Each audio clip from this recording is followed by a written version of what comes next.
Hi friends, ಎಲ್ಲರಿಗೂ ನಮಸ್ಕಾರ. Welcome to Aishwarya lunch box. ನಾನು ಇವತ್ತು ನಿಮಗೆಲ್ಲ ಸ್ವಲ್ಪ ಡಿಫ್ರೆಂಟಾಗಿರೋ ಚಿಕನ್ ಫ್ರೈ ಮಾಡೋದು ಹೇಗೆ ಅಂತ ಹೇಳ್ಕೊಡ್ತೀನಿ. ಚಿಕನ್ನ ಇಷ್ಟಪಡೋರಿಗೆ ಈ ರೆಸಿಪಿನ ಒಂದು ಸಾರಿ ಮಾಡಿಕೊಟ್ರೆ ತುಂಬಾ ಇಷ್ಟಪಟ್ಟು ತಿಂತಾರೆ. ಹಾಗಿದ್ರೆ ಈ ಚಿಕನ್ ಫ್ರೈ ಮಾಡೋದಕ್ಕೆ ಏನೆಲ್ಲ ಇಂಗ್ರೀಡಿಯೆಂಟ್ ಬೇಕು ಅಂತ ನೋಡ್ತಾ ಹೋಗೋಣ. ಫಸ್ಟು 1 kg ಚಿಕನ್ ತೊಗೊಂಡಿದ್ದೀನಿ. ಅದಕ್ಕೆ ಉಪ್ಪು ಅರಿಶಿನ ಹಾಕಿ ಒಂದು 2 ಟೈಮ್ ನೀಟಾಗಿ ವಾಶ್ ಮಾಡಿ ಇಟ್ಕೊಂಡಿದ್ದೀನಿ. ನೆಕ್ಸ್ಟು ಒಂದು ಮೀಡಿಯಮ್ ಸೈಜ್ ಈರುಳ್ಳಿನ ಕಟ್ ಮಾಡಿ ಇಟ್ಕೊಂಡಿದ್ದೀನಿ. ಸ್ವಲ್ಪ ಕೊತ್ತಂಬರಿ ಸೊಪ್ಪು, ಸ್ವಲ್ಪ ಕರಿಬೇವು, 1 ಸ್ಪೂನ್ ಖಾರದ ಪುಡಿ, ಅರ್ಧ ಸ್ಪೂನ್ ಅರಿಶಿನ, ಸ್ವಲ್ಪ ಶುಂಠಿ ಬೆಳ್ಳುಳ್ಳಿ ಪೇಸ್ಟ್, ಸ್ವಲ್ಪ ಅಡುಗೆ ಎಣ್ಣೆ, ರುಚಿಗೆ ತಕ್ಕಷ್ಟು ಉಪ್ಪು. ನೆಕ್ಸ್ಟು ಮಸಾಲೆ ಪ್ರಿಪೇರ್ ಮಾಡೋದಕ್ಕೆ ಏನು ಬೇಕು ಅಂತ ನೋಡೋಣ.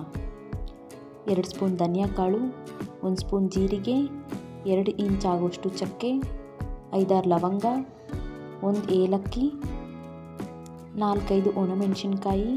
ನಾನಿಲ್ಲಿ ಖಾರಕ್ಕೆ ಎಷ್ಟು ಬೇಕೋ ಅಷ್ಟು ತೊಗೊಂಡಿದ್ದೀನಿ. ನಿಮ್ಗೆ ಎಷ್ಟು ಖಾರಕ್ಕೆ ಬೇಕೋ ಅಷ್ಟು ತೊಗೋಬೋದು. 1 ಪಲಾವ್ ಎಲೆ. ಫಸ್ಟ್ ನಾನಿಲ್ಲಿ ಚಿಕನ್ಗೆ ಅರ್ಧ ಸ್ಪೂನ್ ಅರಿಶಿನ, ಅರ್ಧ ಸ್ಪೂನ್ ಖಾರದ ಪುಡಿ, ಸ್ವಲ್ಪ ಉಪ್ಪು ಹಾಕಿ ನೀಟಾಗಿ ಮಿಕ್ಸ್ ಮಾಡಿಕೊಂಡು ಒಂದು 15 ನಿಮಿಷ ಎತ್ತಿಡೋಣ. ನಂತರ ಮಸಾಲೆ ಪ್ರಿಪೇರ್ ಮಾಡೋದಕ್ಕೆ ಒಂದು ಪಾತ್ರೆ ಇಟ್ಕೊಂಡು ಪಾತ್ರೆ ಬಿಸಿ ಆದಮೇಲೆ ಚಕ್ಕೆ, ಏಲಕ್ಕಿ, ಲವಂಗ, ಹಾಗೆ ಜೀರಿಗೆ, ಪಲಾವ್ ಎಲೆ, ಧನಿಯಾ ಕಾಳು, ಮೆಣಸಿನ್ಕಾಯಿ ಇಷ್ಟನ್ನು ಡ್ರೈ ರೋಸ್ಟ್ ಮಾಡಿಕೊಂಡು ಸ್ವಲ್ಪ ತಣ್ಣಗಾಗಕ್ಕೆ ಬಿಡಬೇಕು. ನೆಕ್ಸ್ಟು ಒಂದು ಮಿಕ್ಸಿ ಜಾರ್ ತಗೊಂಡು ಏನು ಫ್ರೈ ಮಾಡ್ಕೊಂಡಿದ್ವಲ್ಲ ಇವನ್ನೆಲ್ಲ ಹಾಕಿ ನೈಸಾಗಿ ಗ್ರೈಂಡ್ ಮಾಡ್ಕೋಬೇಕು. ನೋಡಿ, ನಾನು ಈ ಥರ ಗ್ರೈಂಡ್ ಮಾಡಿ ಇಟ್ಕೊಂಡಿದ್ದೀನಿ. ಕಲರ್ ಬೇಕು ಅನ್ನೋದಾದರೆ 2 ಬ್ಯಾಡಗೆ ಮೆಣಸಿನ್ಕಾಯಿ ಕೂಡ ಹಾಕೋಬೋದು ಇದಕ್ಕೆ. ನಂತರ ಇವನ್ನೆಲ್ಲ ಹಾಕಿ ಯಾವ ಥರ ಚಿಕನ್ ಫ್ರೈ ಪ್ರಿಪೇರ್ ಮಾಡೋದು ಅಂತ ನೋಡೋಣ. ಒಂದು ಪಾತ್ರೆ ಬಿಸಿ ಮಾಡಿಕೊಂಡು ಪಾತ್ರೆ ಬಿಸಿ ಆದಮೇಲೆ ಎಣ್ಣೆ ಹಾಕಿ, ಎಣ್ಣೆ ಬಿಸಿ ಆದಮೇಲೆ ನಾನು ಈರುಳ್ಳಿ ಹಾಕ್ತಾಯಿದ್ದೀನಿ. ಈರುಳ್ಳಿನ ಒಂದು 5 ಸೆಕೆಂಡ್ ಫ್ರೈ ಮಾಡ್ಕೊಂಡಿದ್ದಾದಮೇಲೆ ಶುಂಠಿ ಬೆಳ್ಳುಳ್ಳಿ ಪೇಸ್ಟ್ನ ಹಾಕ್ತಾಯಿದ್ದೀನಿ.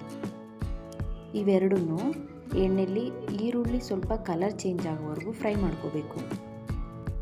ನೋಡಿ, ಈ ಥರ ಈರುಳ್ಳಿ ಫ್ರೈ ಆಗಿದೆ. ಇವಾಗ ನಾನು ಚಿಕನ್ ಹಾಕ್ತಾಯಿದ್ದೀನಿ. ಚಿಕನ್ ಹಾಕಿ ಚಿಕನ್ನ ಎಣ್ಣೆಯಲ್ಲಿ ಚೆನ್ನಾಗಿ ಮಿಕ್ಸ್ ಮಾಡಿಕೊಂಡು ಒಂದು 10 ಸೆಕೆಂಡ್ ಫ್ರೈ ಆದಮೇಲೆ ನಾನು ಉಪ್ಪು ಆ್ಯಡ್ ಮಾಡ್ತಾಯಿದ್ದೀನಿ. ಚಿಕನ್ಗೆ ಉಪ್ಪನ್ನ ಈ ಸ್ಟೇಜಲ್ಲೇ ಆ್ಯಡ್ ಮಾಡೋದ್ರಿಂದ ಚೆನ್ನಾಗಿ ಉಪ್ಪು ಹಿಡಿಯುತ್ತೆ. ಚೆನ್ನಾಗಿ ಮಿಕ್ಸ್ ಮಾಡಿಕೊಂಡು ಇವಾಗ ಕರಿಬೇವು ಹಾಕ್ತಾಯಿದ್ದೀನಿ. ಮತ್ತು ಎಲ್ಲದನ್ನು ಮಿಕ್ಸ್ ಮಾಡಿಕೊಂಡು 1-2 ನಿಮಿಷ ಬೇಯಿಸ್ಕೋಬೇಕು. ನಾನು ಚಿಕನ್ನ ಹೀಗೆ ಓಪನಲ್ಲೇ ಬೇಯಿಸ್ಕೊತೀನಿ, ಯಾಕಂದರೆ ಚಿಕನ್ ಸ್ಮೆಲ್ ಸ್ವಲ್ಪ ಕಮ್ಮಿ ಆಗುತ್ತೆ. ನಾನು 2 ನಿಮಿಷ ಬೇಯಿಸ್ಕೊಂಡಿದ್ದೀನಿ. ನೆಕ್ಸ್ಟ್ ಏನು ಮಸಾಲೆ ಪ್ರಿಪೇರ್ ಮಾಡ್ಕೊಂಡಿದ್ನಲ್ಲ ಅದರಲ್ಲಿ ಅರ್ಧ ಆ್ಯಡ್ ಮಾಡ್ತಾಯಿದ್ದೀನಿ.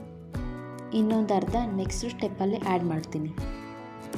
ಇದನ್ನೆಲ್ಲ ಚೆನ್ನಾಗಿ ಮಿಕ್ಸ್ ಮಾಡಿಕೊಂಡು ಲಿಡ್ ಕ್ಲೋಸ್ ಮಾಡಿ 1-2 ನಿಮಿಷ ಬೇಯಿಸ್ಕೋಬೇಕು. ಮತ್ತು 1-2-3 ಸಾರಿ ತಿರುಗಿಸ್ಕೊಂಡು ಬೇಯಿಸ್ಕೋಬೇಕು. ನಂತರ ಏನು ಮಸಾಲೆ ಎತ್ತಿಟ್ಕೊಂಡಿದ್ನಲ್ಲ ಅರ್ಧ ಅದನ್ನು ಆ್ಯಡ್ ಮಾಡ್ತಾಯಿದ್ದೀನಿ. ಮತ್ತು ಎಲ್ಲದನ್ನು ನೀಟಾಗಿ ಮಿಕ್ಸ್ ಮಾಡಿಕೊಂಡು ಕೊತ್ತಂಬರಿ ಸೊಪ್ಪು ಹಾಕ್ತಾಯಿದ್ದೀನಿ.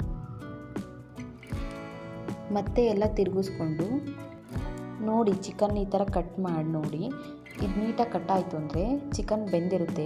ಕಟ್ ಆಗಲಿಲ್ಲ ಅಂದರೆ ಇನ್ನೂ 1-2 ನಿಮಿಷ ನೀಟಾಗಿ ಲಿಡ್ ಕ್ಲೋಸ್ ಮಾಡಿ ಬೇಯಿಸ್ಕೊಳ್ಳಿ.